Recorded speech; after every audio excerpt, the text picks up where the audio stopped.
9th class second language Hindi बच्चे देखें। आपका उपवाचक में लेसन है सम्मक्का सारक्का जातरा। आपको सबको पता है ना सम्मक्का सारक्का जातरा, उसके बारे में आज हिंदी लेसन में हम पढ़ेंगे। देखें, भारतीय संस्कृति विश्व में विशेष स्थान रखती हैं। यहाँ सभी धर्मों जातियों के लोग मिलजुल कर रहते हैं। इसका एक उदाहरण है सम्मक्का सारक्का जातरा। భారతీయ సంస్కృతి విశ్వ में విశేష స్థానం రఖती हैं। భారతీయ సంస్కృతి అనేది ప్రపంచంలోనే విశిష్టమైన స్థానం గలది। यहाँ सभी धर्मों जातियों के लोग मिलजुल कर रहते हैं। ఇక్కడ అన్ని ధర్మాల వాళ్ళు అన్ని జాతి ప్రజలు అందరూ కలిసిమెలిసిగా ఉంటారు। इसका एक उदाहरण है సమ్మక్క సారక్క జాతర। దీనికి ఉదాహరణగా చెప్పుకోవాలంటే సమ్మక్క సారక్క జాతర। దీనికి కుల మతాలకు అతీతంగా అందరూ కలిపి చేసుకుంటారు కదా। यह जातरा तेलंगाना राज्य का एक प्रमुख जनजातीय मेला है। ఇది తెలంగాణ రాష్ట్రం యొక్క ప్రముఖమైన జనజాతీయ అంటే జనులందరూ ఒక దగ్గర కలిసి చేసుకునే పండుగ। మేళా అంటే జాతర లాంటిది। यह जयशंकर भूपालपल्ली जिले के सम्मक्का सारक्का तड़वाई मंडल के मेडारम गांव में धूमधाम से मनाया जाते हैं। ఇది జయశంకర్ భూపాలపల్లి జిల్లాలోని సమ్మక్క సారక్క తాండా మండలంలోని మేడారం గ్రామంలో ధూమ్ధామ్ సే అంటే చాలా సంబరంగా జరుపుకుంటారు।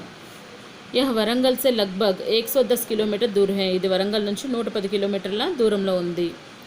तड़वाई मंडल के घने जंगलों व पहाड़ों में स्थित मेडारम में इस ऐतिहासिक यात्रा का आयोजन किया जाते हैं। తడవాయి మండలంలో చెప్పనుగా తడవాయి మండలం అని, ఆ మండలంలోని ఘనే జంగల్ అంటే చాలా గుబురుగా ఉన్న అడవిలోంచి కొండల్లోంచి మేడారంలోని ఈ ఇతిహాస జాతర కోసం అందరూ వెళ్తారు। विश्वास है कि समस्त जनजाति लोगों की देवी సమ్మక్క సారక్క అత్యంత महिमावन है। ఇక్కడ విశ్వాసం ఏంటంటే సమ్మక్క సారక్క దేవత అత్యంత महिमान्वितुरालु। विविध प्रांतों के लोग यहाँ पर आकर वन देवता के रूप में సమ్మక్క సారక్క की పూజ करते हैं। వివిధ ప్రాంత से लोग చాలా దూర ప్రాంతాల నుంచి ప్రజలు ఇక్కడికి వచ్చి వనదేవతలైనటువంటి సమ్మక్క సారక్కని పూజ చేసుకుంటారు। यह यहाँ की सबसे बड़ी जनजाति जात्रा है। ఇది ఇక్కడ జరిగే చాలా పెద్ద జాతర। यह जात्रा पूरी तरह से जनजाति रीति रिवाजों के अनुसार आयोजित की जाती है। ఈ జాతర పూర్తిగా జనజాతీలు అంటే జాతి అనేది లేకుండా అందరూ కలిసి రీతి రివాజ్ అంటే రూల్స్ అండ్ రెగ్యులేషన్స్ అంటాం కదా మనము, అదే విధంగా జరుగుతుంది। छोड़ने आंध्र प्रदेश में राज्य सरकार ने इस यात्रा को राज्य त्यौहार के रूप में गौरवान्वित दिया है। अविभक्त ఎప్పుడే ఆంధ్రప్రదేశ్ తెలంగాణ రెండు కలిసి ఉన్నప్పుడు దీన్ని జాతీయ పండుగ గుర్తించడం జరిగింది। 12वीं शताब्दी में तत्कालीन करीमनगर जिले के जगित्याला प्रांत के पोलवासा के जनजातीय शासक मेडराजू की इकलौती पुत्री సమ్మక్క का विवाह मेडारम के शासक పగిడిద్దరాజు के साथ हुआ। 12వ శతాబ్దంలో తాత్కాలీన్ కరీంనగర్ జిల్లాకి అంటే ఇప్పుడు తాత్కాలికంగా ఉన్న కరీంనగర్ జిల్లా జగిత్యాల ప్రాంతానికి చెందిన పోలవాసకే జనజాతి శాసక్, పోలవాసులు ఉండేవారు, వాళ్ళ జాతి యొక్క రాజు మేడరాజు అనమాట। మేడరాజు యొక్క ఇకలౌతి పుత్రి అంటే ఏకైక కుమార్తె సమ్మక్క का विवाह मेडारम के शासक పగిడిద్దరాజు से हुआ। సమ్మక్క యొక్క వివాహము మేడారం పాలించే రాజు పగిడిద్దరాజుతో అయ్యింది। इस दंपति को सारलम्मा मीन्स सारक्का, नागुलम्मा और जंपन्ना नामक 3 संतान हुई। इस दंपति को అంటే సమ్మక్క మరియు పగిడిద్దరాజు వాళ్ళకి ముగ్గురు సంతానం। వాళ్ళు ఒకరి పేరు సారలమ్మ అన్న సారక్క అన్న ఒకటే, నాగులమ్మ ఇంకా జంపన్న అనే ముగ్గురు। राज्य विस्तीर की आकांक्षा से काकतीय नरेश प्रतापरुद्र ने पोलवास पर आक्रमण किया गए हैं। राज्य విస్తరణ కావాలనే కోరికతో కాకతీయ రాజు ప్రథమ ప్రతాపరుద్రుడు ఏం చేసిండు, పోలవాస్ पर आक्रमण किया, పోలవాస్ మీద ఆక్రమించడం జరిగింది। उनके आक्रमण के कारण మేడరాజు మేడారం से भागकर अज्ञात में रहने लग गए। అలా రాజ్యాన్ని ఆక్రమించడానికి వచ్చినప్పుడు ఏం చేస్తాడు, మేడరాజు అక్కడి నుంచి పారిపోయి, देखो पगिडिద్దరాజు काकतीय राजू से डर के क्या हुआ, अज्ञात में चला गया। मेडारम के शासक कोय जाति के नरेश పగిడిద్దరాజు కాకతీయ సామంత్ के रूप में रहने लगे। కాకతీయుల యొక్క సామంత్ రాజుగా ఎవరు నియమించడం జరిగింది, ఇక్కడ మేడారంను పరిపాలించేటువంటి పగిడిద్దరాజుని। किंतु अकाल के कारण वे काकतीय नरेश को कर देने में విఫల్ हुए కింతు కానీ సామంతరాజులు అంటే ఏంటి, టైంకి వాళ్ళకి కట్టాల్సిన పన్ను కట్టేసేయాలి కదా, సామంతరాజు రాజులకి పన్ను కట్టాలి. కానీ అకాల్కే కారణం అంటే అనావృష్టి కారణంగా వాళ్ళు నరేష్కో కర్దేనేమే విఫల్ హోగా. కర్ అంటే పన్ను కట్టడంలోనే రాజుకి పన్ను కట్టడంలోని విఫలం చెందారంటే పన్ను కట్టలేకపోయారు. కాకతీయ నరేష్ ఇస్ పర్ నారాజ్ హోగయా. కాకతీయ రాజు దీని మీద చాలా కోప్పడ్డాడు, వాళ్ళు ఇంకా కట్టలేదు.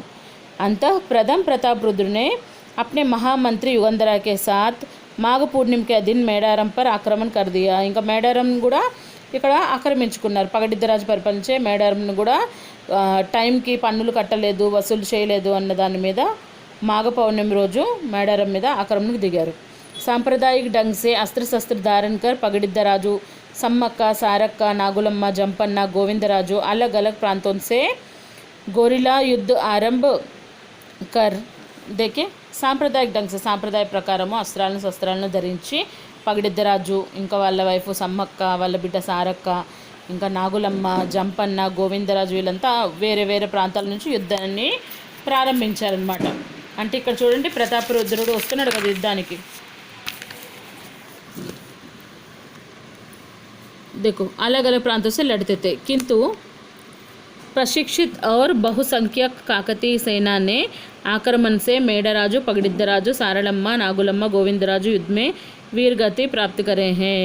కాకతీయ రాజుల యొక్క సైన్యం ముందు ఎవరు చనిపోయారు, వాళ్ళ చేతిలో మేడరాజు, పగడిద్దరాజు, సారళమ్మ, నాగులమ్మ, గోవిందరాజు అందరూ చనిపోయారు. జంపన్న సంపెంగ నహర్కే జల్మే సమాధి లేతే హే. జంపన్న కంచి పారిపోయి ఏం చేస్తాడు, అక్కడ ఉన్నటువంటి సంపెంగ వాగు అని ఉంటుంది, ఆ సంపెంగ వాగులోని జల సమాధి అయిపోయాడు. తబీసే సంపెంగ వాగు చోటీ నది జంపన్న వాగుకే నామ్సే ప్రసిద్ధ హోతే హే.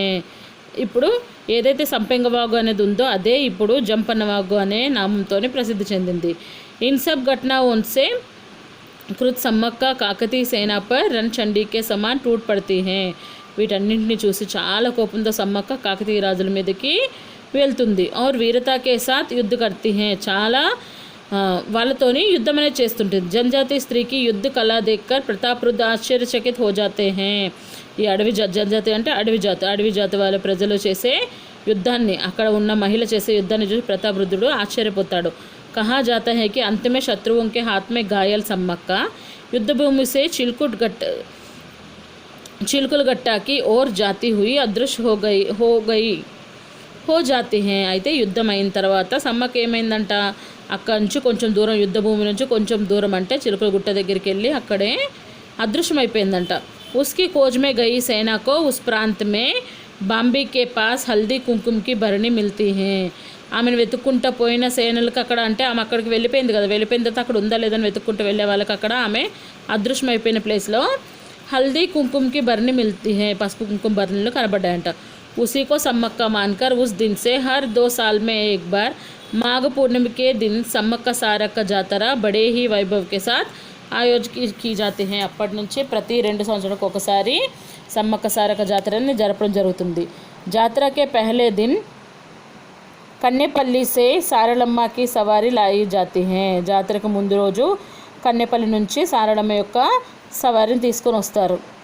दूसरे दिन चिलकुट गट्टा में भरणी के रूप में सम्मक्का का प्रतिष्ठित किया जाते हैं. ఆ తర్వాత రోజే చిలుకల గుట్ట మీద సమ్మక్క యొక్క భరణి ఉంటుంది కదా, ఆ భరణి ప్రతిష్ఠిస్తారు. దేవికి ప్రతిష్టాపనకే సమయం భక్తజనంకి భీడ్ ఉమड़ पड़ती है. ఈ ప్రతిష్టాపన జరిగేటప్పుడు జనాలు చాలా ఎక్కువగా వస్తారు. यह भीड़ किसी कुंभ मेला से कम नहीं है. ఇక్కడ ఉండే రద్దీ ఎలా ఉంటుందంటే ఏదైనా కుంభమేళా జరిగేటప్పుడు ఏ విధంగా రద్దీ ఉంటుందో అంత రద్దీ ఉంటుంది. इसीलिए इस यात्रा को राज्य का कुंभ मेला कहा जाते हैं. అందుకే ఇది ఈ రాజ్యం యొక్క కుంభమేళా అని చెప్పడం జరుగుతుంది. तीसरे दिन दोनों माता देवियों को आसन पर प्रतिष्ठित करते हैं. మూడో రోజు అక్కడి నుంచి తీసుకొచ్చిన ఇద్దరు దేవతామూర్తుల్ని ప్రతిష్ఠించేస్తారు. చౌथे दिन देवियों का ఆహ్వాన్ होते हैं. నాలుగో రోజు అమ్మవారిని అక్కడికి ఆహ్వానిస్తారు. पुनः दोनों देवियों को युद्ध स्थल की ओर ले जाया जाते हैं. అక్కడి నుంచి వాళ్ళిద్దరిని యుద్ధం జరిగిన స్థలానికి తీసుకెళ్తారు. पारंपरिक तौर से चले आ रहे हैं. जनजाति पुरोहित ही यहाँ के पुरोहित होते हैं. ఇక్కడ పురోహితులు ఎవరు, పూజ చేసే వాళ్ళు ఎవరంటే ఆదివాసీకి చెందిన వాళ్ళు, అడవి జాతికి చెందిన వాళ్ళే ఇక్కడ పౌరోహిత్యం చేస్తారు. अपनी इच्छाओं को पूरा करने की कामना करते भक्तजन देवी को सोना मतलब गुड़ को సోనా कहते हैं నైవేద్య రూప్ में చడాతే हैं ఇక్కడ తన వాళ్ళ కోరికలు తీర్చుకోవడానికి జనాలు ఏం చేస్తారు అంటే భక్తులు జనాలు దేవికో అంటే అమ్మవారికి సమ్మక్క సారక్క అమ్మవారికి సోనా కా నైవేద్య రూప్ में చడాతే हैं సోనా అంటే ఇక్కడ బంగారం అంటాం కదా బంగారం ఇస్తారు సమ్మక్క సారక్కి బంగారం అంటే ఏంటి నిజంగా బంగారం కాదు కదా బెల్లంని బంగారం అని అంటారు ఆ బెల్లాన్ని సమర్పిస్తారు ఈ జాతర का इतिहास लगभग 900 वर्ष पुराना है ఈ జాతర యొక్క ఇతిహాసం చరిత్ర చూస్తే ఇంచుమించు 900 वर्ष पुराना है 900 సంవత్సరాల క్రితము జరిగింది ప్రతి वर्ष भक्तों की संख्या और इसकी ఖ్యాతి बढ़ती जा रही है ప్రతి సంవత్సరం ఇంకా వేరే ప్రాంతాల నుంచి జనాలు రావడము దీని ఖ్యాతి పెరగడం అనేది జరుగుతుంది इस यात्रा से सामाजिकता और देश के प्रति अपने आप को समर्पित करने की भावना जागृत होते हैं ఈ జాతర ద్వారా ఏంటి సమాజం కోసము దేశం కోసము మనల్ని మనం సమర్పించుకోవాలి అనే భావన అనేది కల్పిస్తుంది यह तेलंगाना राज्य की जनजाति संस्कृति का एक अनूठा उदाहरण है ఇది తెలంగాణ రాజ్యం యొక్క జనజాతి అడవి ప్రజలు మరియు అటవీ జాతి వాళ్ళు ఎవరు ఉంటారో వాళ్ళ సంస్కృతికి ఒక ఉదాహరణ